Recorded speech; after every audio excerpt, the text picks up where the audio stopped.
Okay guys, it's Donna from Donna's Corn Free Cooking, and I'm here with you again today, and I'm making my peanut butter fudge.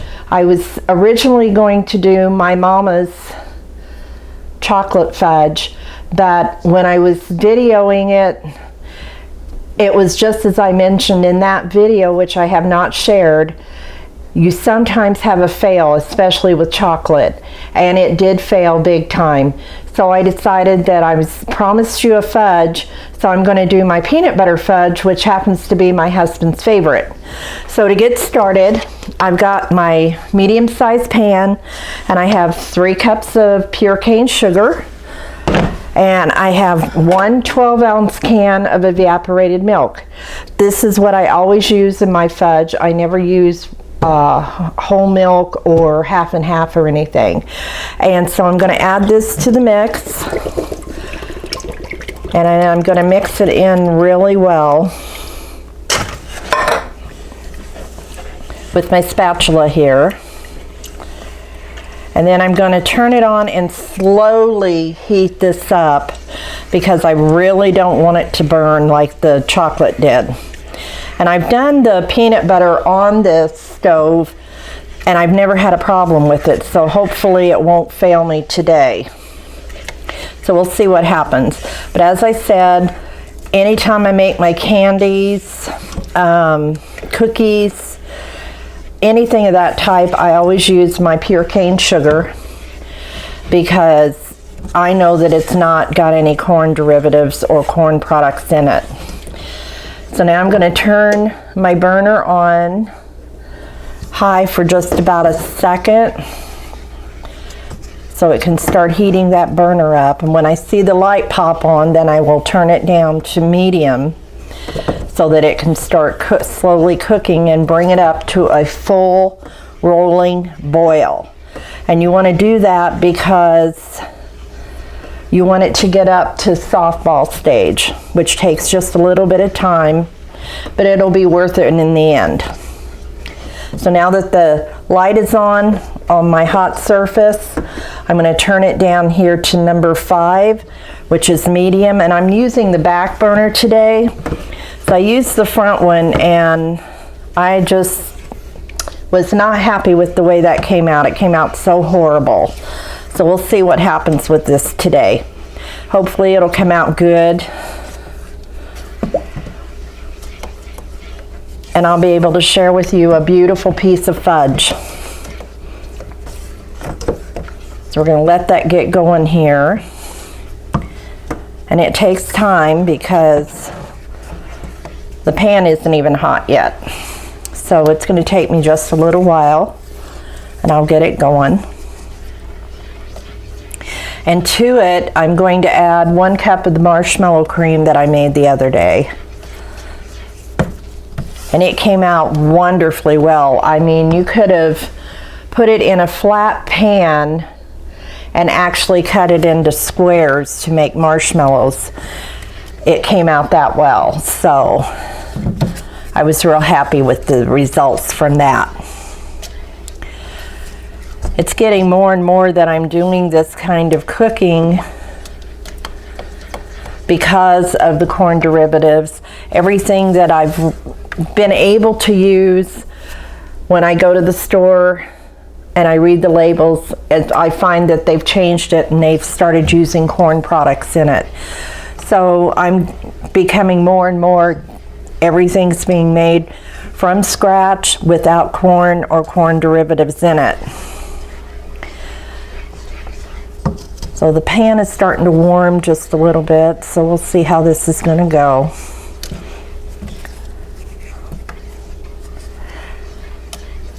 And I may stop right here with the video so I can get it up to a rolling boil, and when it gets up to that point, then I'll see you again. Okay everyone, I'm back, and as you can see, I've got it to a full rolling boil, and I'm going to leave that boil for about 2 minutes, and then I'm going to test it to see if it's starting to get to the softball stage.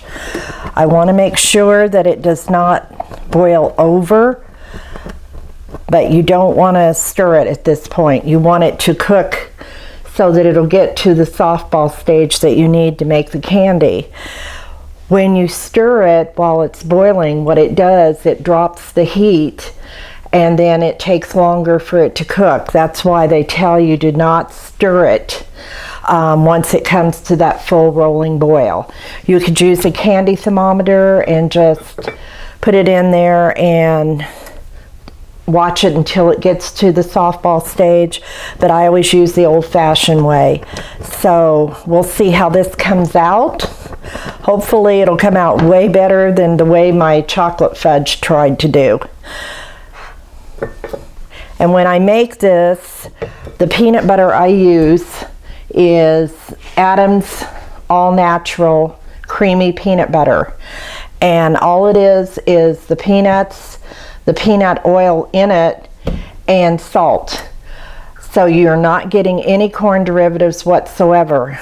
The ones on the shelf in the store, they generally all have corn syrup or some kind of corn derivative added to it. So you can't use those at all if you're allergic. So what I'm going to do is I'm going to start checking this to see how far it's coming, and then hopefully we'll get it to that softball stage so we can make the candy. And right now, nope, it's not even near ready. So I'll check it again in a couple more minutes. And this recipe is so easy. You need a minimum of ingredients. And what I generally use is the cane sugar, the evaporated milk, and that's what you cook to get your candy to the softball stage. Then I just add my peanut butter, 2 tablespoons of butter, and for this recipe I'm adding 1 cup of my corn-free marshmallow cream, a 1/4 teaspoon of salt, and a cup of chopped nuts, and that's all you need. And you just whip that together and pour it into a buttered dish when we're done and let it set up, and then you've got a beautiful peanut butter candy. So 1 more minute and then I'm going to check it again. And this one is cooking up a lot nicer than the cocoa one did. So I'll have to practice the cocoa one before I share it with you again. And hopefully I can get it to come out. This one I don't seem to have many problems with. I do sometimes once in a while, but very rarely.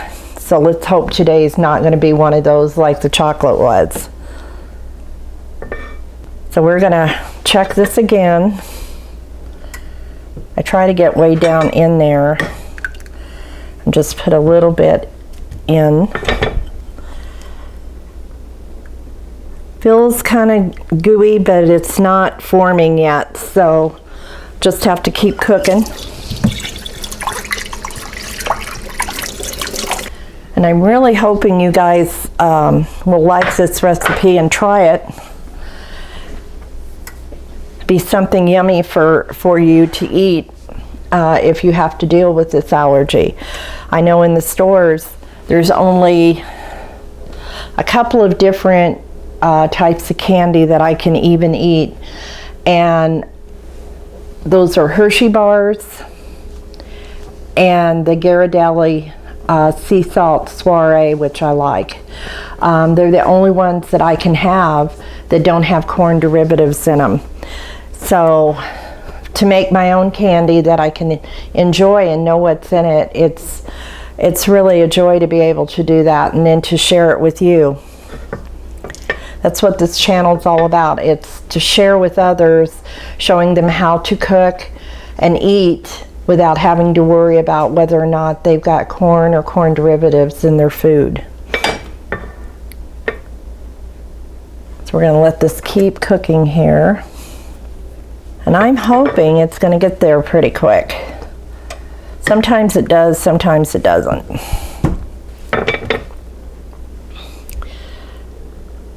I think about 4 more minutes and it might be ready.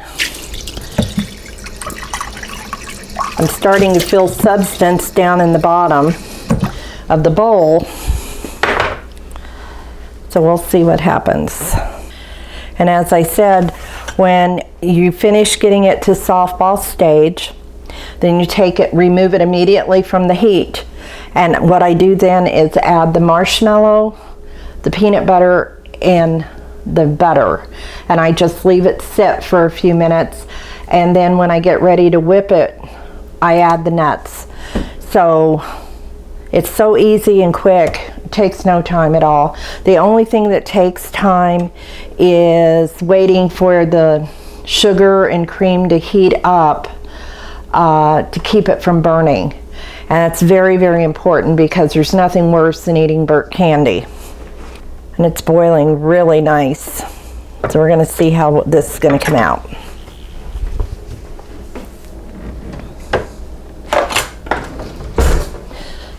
I'm going to start using a spoon because I don't think I'm getting down in there enough to get the really hot stuff to see if it's going to be in a softball stage yet. So we're going to try this again.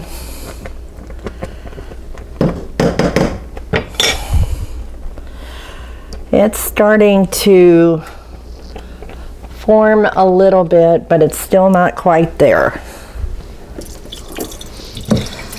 You want it to hit the water and the water stays clear.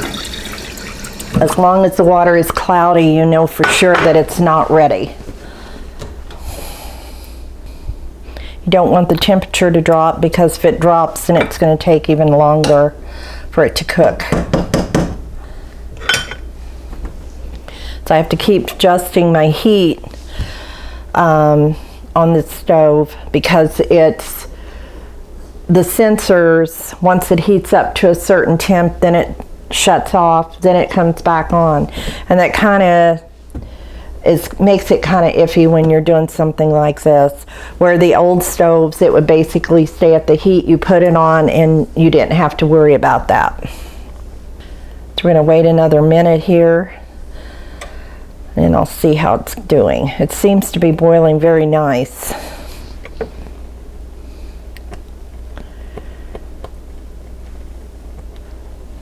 Okay.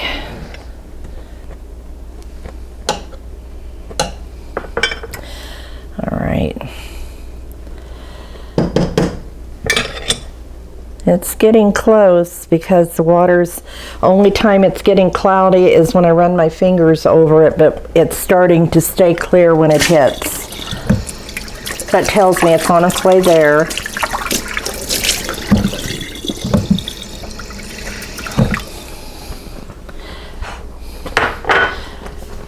I tried using a candy thermometer once, and me and it just did not get along. It didn't seem to heat up or go up to temp like I wanted it to. So I don't know if it was just something wrong with it or if it was just I couldn't use it properly. So that's why I always still continue to stick to the old methods of putting it in cold water and testing it to see when it gets to a softball stage. And it can happen pretty quickly. Sometimes, like right now, seems like it's taking forever, but sometimes it'll hit it really, really quick. And it's a fine line between it and hitting hardball. And when you hit hardball, it's so stiff when you're trying to whip it, you can barely spread it in the pan, and that's kind of frustrating when you want a nice, smooth candy in your dish. So we'll just keep testing this.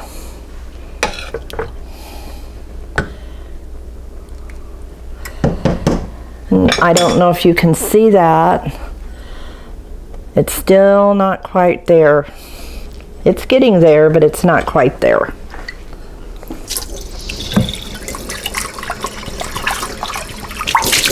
Okay.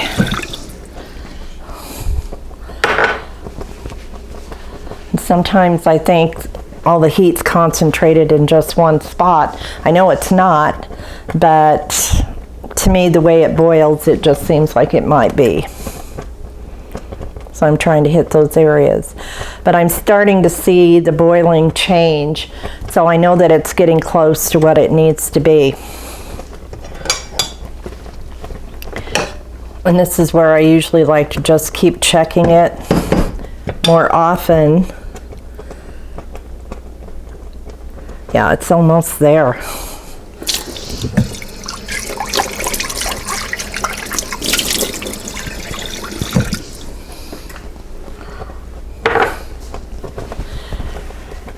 Okay.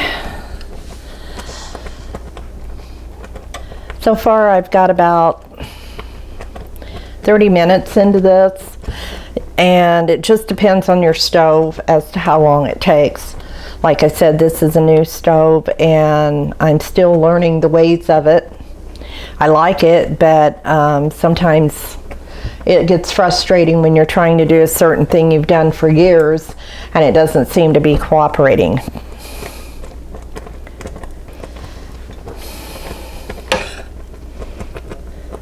Test it again. And you can see the water looks pretty clear. It's starting to form, which is what I want. Okay.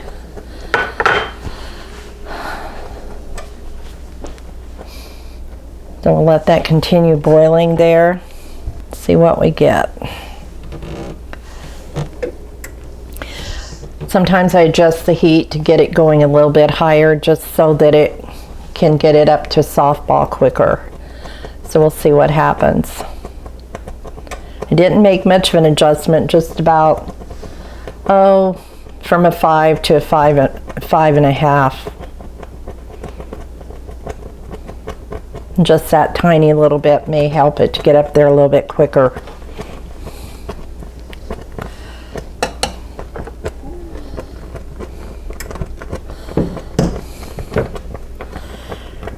Oh yeah, it's forming really nice. I think another minute or two and it'll be ready.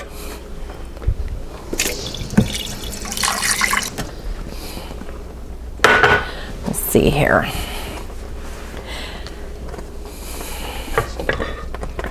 Okay.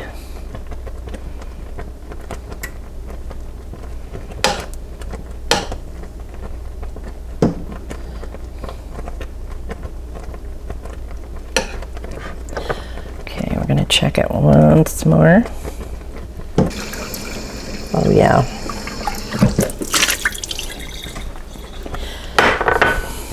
A little more and more.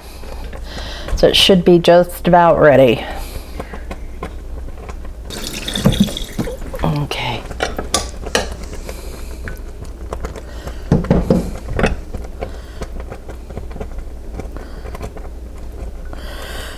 It's ready.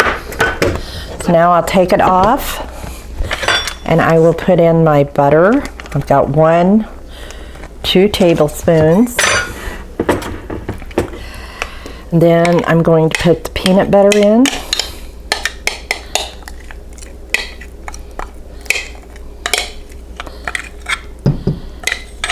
Look how ooey and gooey that is. And that's the difference between natural peanut butters and the processed ones, is they are very runny sometimes, but it depends, because sometimes my husband gets it and when you buy it you have to stir it before you can even use it, and sometimes it's very gooey, other times it'll get like a rock in the bottom and it's like not an equal proportion of the oil and the peanuts that they've crushed. Okay, got that all in there. And I'm going to add just not quite a 1/4 teaspoon of salt, just a tiny bit. Yeah. Maybe about 1/8 of a teaspoon. I'm going to leave that sit. I'm going to turn my timer on for 5 minutes. And then we'll come back and we'll add the nuts and we'll start whipping this up. Okay, we've got about 10 seconds left and then I'm going to start whipping this and adding the nuts. and then we'll spread it in the pan and you'll get to see how beautiful this is. And I hope you guys will like this little recipe and try it. It's super yummy.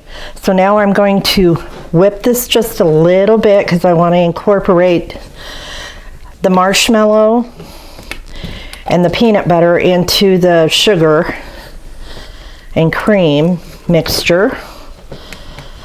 And just look at that, how beautiful. Isn't that gorgeous? Okay, now we're going to add the nuts.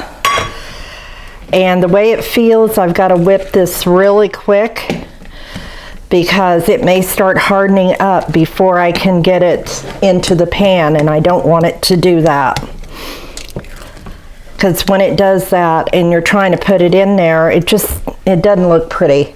It looks all clunky and like you really overcooked it. Okay. And what you want to do, you just want to beat it until some of the gloss is gone and it's starting to thicken. The more it thickens, the better. But you don't want it too thick when you put it in the pan. And the way this feels right now, I think I got it perfect this time. You can tell when you have to use a lot of muscle trying to beat it.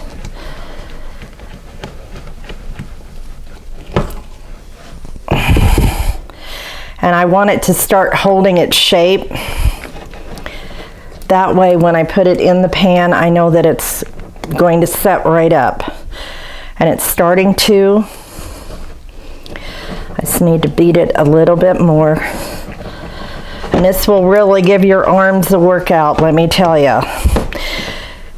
I could have put it in the KitchenAid, but I decided not to. I just wanted to do it by hand so I can show you how I do it generally. And what happens, it thickens and it's cooling at the same time. So then when it gets totally set up, it won't take as long to cool down. I usually just stick it right into the refrigerator to let it finish cooling. And oh, this is getting nice and thick. And it's really starting to hold its shape.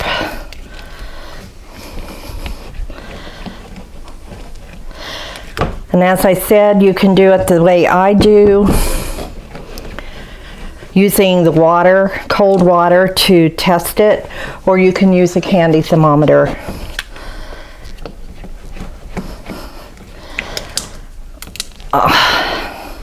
See how good that's looking? And it's setting up really well. I've got a feeling I need to get it in the pan because it's getting stiffer and stiffer. And then it can set and cool off, and then we'll be able to enjoy it later.